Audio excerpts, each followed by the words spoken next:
लगातार तेज होता हुआ दिख रहा है। आपको बता दें कि यहां पर अतिक्रमण के खिलाफ जिस तरीके से कोर्ट के आदेश के बाद कार्रवाई की गई, उसके बाद लगातार लोगों का गुस्सा फूट पड़ा और लगातार लोग प्रदर्शन करते हुए नजर आ रहे हैं। 3 तस्वीरें हम आपको यहां पर दिखा रहे हैं। नैनीताल हाईकोर्ट के आदेश के विरोध में हजारों लोगों का लगातार विरोध जारी है और अब इस मुद्दे ने राजनीतिक रंग भी ले लिया है।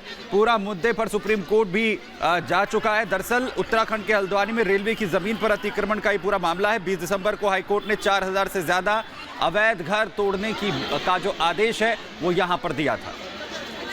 और इसी खबर पर और विस्तार से जानकारी हम लेते हैं। हमारे सहयोगी मीनाक्षी इस वक्त हमारे साथ जुड़ चुके हैं। मीनाक्षी, क्या कुछ अपडेट इस पूरे मसले पर फिलहाल आप तक पहुंच रही है? और हम देख रहे हैं कि कुछ लोग भी इस वक्त आपके पीछे वहां पर मौजूद हैं, वो क्या कुछ कह रहे हैं?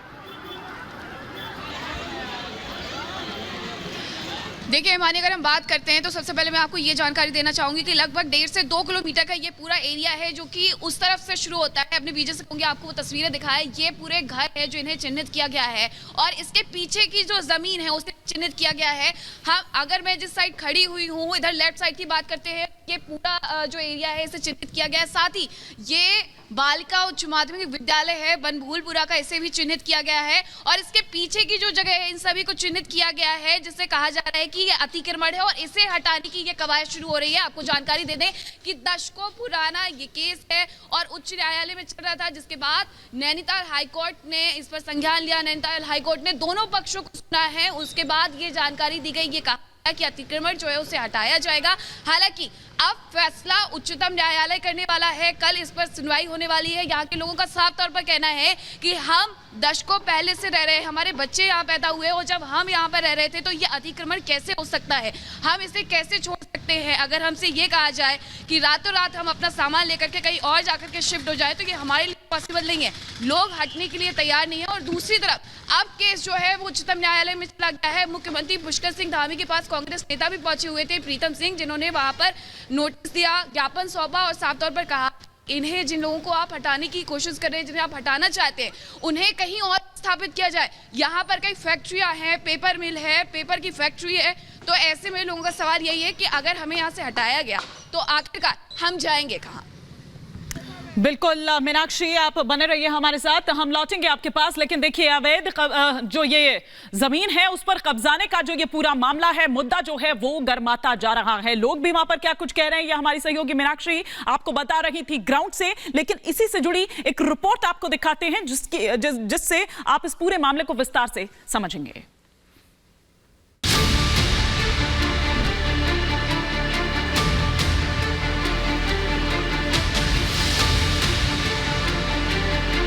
उत्तराखंड के हल्द्वानी में रेलवे की जमीन से अतिक्रमण हटाने का मामला गर्माता जा रहा है। यहाँ 1-2 नहीं बल्कि करीब 4500 परिवारों की तरफ से रेलवे की जमीन पर किए गए अतिक्रमण को हटाया जाना है। लोग इस कार्रवाई के खिलाफ सड़क पर भी आ चुके हैं, लेकिन आदेश हाई कोर्ट का है। अब उसमें देखिए, इसमें सभी से अपील यही रहेगी, अब चूँकि माननीय उच्च न्यायालय के आदेश है उसका पालन हमें करना है। और हमारी तो ये रिक्वेस्ट है कि जितने लोग अपनी व्यवस्थाएं अभी से कर सकते हैं उन लोग को अभी से व्यवस्थाएं कर लेनी चाहिए। पास पर्याप्त मात्रा में फोर्स इस समय भी है, उपलब्ध है। 5 कंपनी हमारे पास पीएसी की है और आपका जो स्टेट की पुलिस है वो आपका अगले वीकेंड तक आ जाएगी पूरी। और जो डिमांड की गई है सेंट्रल फोर्स की, वो आपका मेरा है उम्मीद कि अतिक्रमण का जो हमारा अभियान शुरू होगा उससे पहले आ जाएगा। इसमें 10 ड्रोन और 20 वीडियो कैमरे की डिमांड हमने रेलवे से की है, जिस पे उनके द्वारा सहमति दी गई है और इसमें वो हमें जल्दी उपलब्ध कराएंगे। हालांकि ये मामला सुप्रीम कोर्ट पहुंच चुका है, जिस पर फैसला आना अभी बाकी है, लेकिन लोग कार्रवाई का विरोध कर रहे हैं।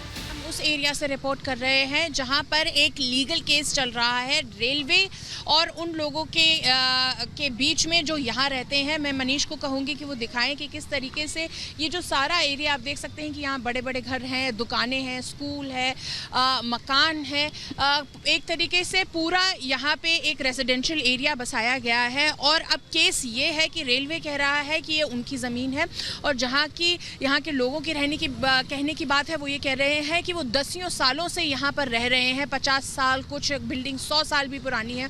उनका ये कहना है कि वो यहाँ पर रह रहे हैं और ये ज़मीन उनकी है। लोगों के पास दाखिल खारिज के पेपर हैं, लोगों के पास फ्री होल्ड ज़मीन है, लोगों के पास रजिस्ट्री है, लोगों के पास पट्टे हैं, लेकिन इन सारी चीज़ों को कोर्ट ने देखा नहीं देखा इसका हमें कोई ज्ञान नहीं है, हमें कोई पता नहीं, लेकिन कोर्ट ने एक तरफा फैसला रेलवे के पक्ष में किया। हमारा डिमांड ये है कि यहाँ पर जितनी भी बस्ती यहाँ पर बनी है ये 50 साल 55 साल से रह रहे हैं, आज तक रेलवे ने कोई इसमें वो नहीं किया। जो रेलवे की ज़रूरत के हिसाब से जो उनकी जगह है, जो उनके नक्शे के हिसाब से है, वो जगह ले लें, उसके लिए तो पब्लिक भी सहयोग के लिए तैयार है। ना कि ऐसा नहीं कि रेलवे बिल्कुल अपनी जगह को छोड़ के, अपनी हदबंदी को छोड़ के साहब हम गोपाल मंदिर भी उजाड़ देंगे, ये भी कर देंगे। दरअसल हाईकोर्ट ने 27 दिसंबर को आदेश दिया था, जिसमें कोर्ट ने 7 दिन में अवैध कब्जा हटाने को कहा था।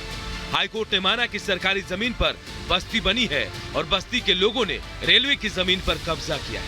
करीब 29 हेक्टेयर जमीन पर अवैध कब्जा हुआ है। एकड़ के हिसाब से करीब 78 एकड़ में अवैध कब्जा है। बस्ती रेलवे लाइन से सटी है और 2.2 किलोमीटर में फैली है। अब अतिक्रमण पर कार्रवाई का यह मुद्दा राजनीतिक भी बनता जा रहा है। इसे लेकर उत्तराखंड में सियासी माहौल गर्म है।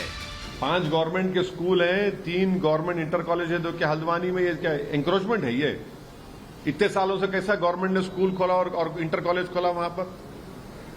वहां पर एक धर्मशाला भी है, 16 मस्जिद है, 4 मंदिर है, 2 मंदिर है और 70,000 से ज्यादा लोग बर्बाद हो जाएंगे अगर उनको निकाला जाएगा तो। ठीक है, हम सुप्रीम कोर्ट जा रहे हैं, अभी उसका मेंशन हुआ है, उसकी सुनवाई की कौन सी तारीख मिलती है, कई सारी चीज़ें हैं।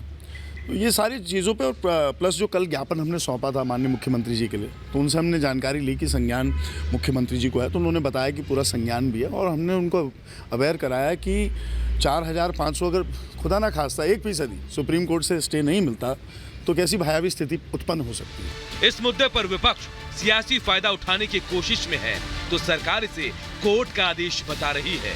अब सबकी नजर सुप्रीम कोर्ट पर है, जहां पूरे मसले पर 5 जनवरी को अहम सुनवाई होनी है। Bureau report, Republic Bharat.